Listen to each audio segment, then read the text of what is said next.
ఏమడుగుతుందో తెలుసా? అయ్యా నా కుమార్తెను బ్రతికించు. ఎందుకు అంటే నా కుమార్తె సాతాను అనే సంఖ్యల చేత బంధించబడి ఉంది, నా కుమార్తెను విడిపించు.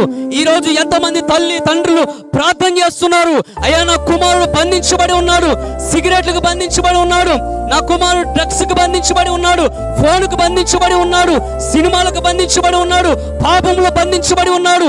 ఆ బంధకాల్లో నుంచి నా కుమారుడు విడిపించాయా, నా కుమారుని రక్షించాయా అని ఎంతమంది ఈరోజు తల్లిదండ్రులు ప్రార్థన చేస్తున్నారు, ఎంతమంది కన్నీళ్లు కారుస్తున్నారు, ఎంతమంది ఉపవాసం ఉంటున్నారు.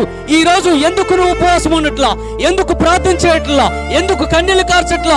నీ కళ్ళ ముందే నీ కన్న కొడుకు పాపంలో మునిగిపోతున్నాడు, డ్రగ్స్ కు బానిస అయిపోయినాడు, స్మోకింగ్ కు బానిస అయిపోయినాడు, గుట్కాలకు బానిస అయిపోయినాడు, అనేకమైన పాపములకు బానిస అయిపోయి ఆ సంఖ్యల్లో బంధించబడి ఉన్నాడు. ఏ సంఖ్యలు అంటే సాతాను అనే సంఖ్యల్లో బంధించబడి ఉన్నాడు.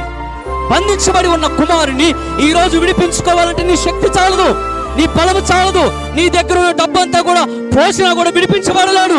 కానీ విడిపించే దేవుడు ఉన్నాడు, ఆయనే ప్రభువైన యేసుక్రీస్తు. గట్టిగా చప్పట్లు కొడుతూ ప్రభువుని మహిమపరచుదాం. ఎవరంట విడిపించే దేవుడు? ఎవరైనా ఉన్నారంటే ఆయన ఒక్కడే, ప్రభు అయిన యేసుక్రీస్తు. ఆయన తప్ప మరొక వ్యక్తి విడిపించలేడండి. ఎందుకని? పాపము పైన అధికారము కలిగి ఉన్న సర్వాధికారి అయిన దేవుడు ప్రభు అయిన యేసుక్రీస్తు నశించిపోతున్న దానిని వెతికి రక్షించడానికే పరలోకాన్ని విడిచి లోకానికి దిగి వచ్చాడు.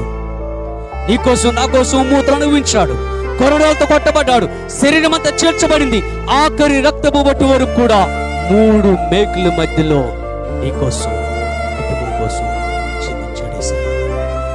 కానీ యేసయ్య వైపు చూడు.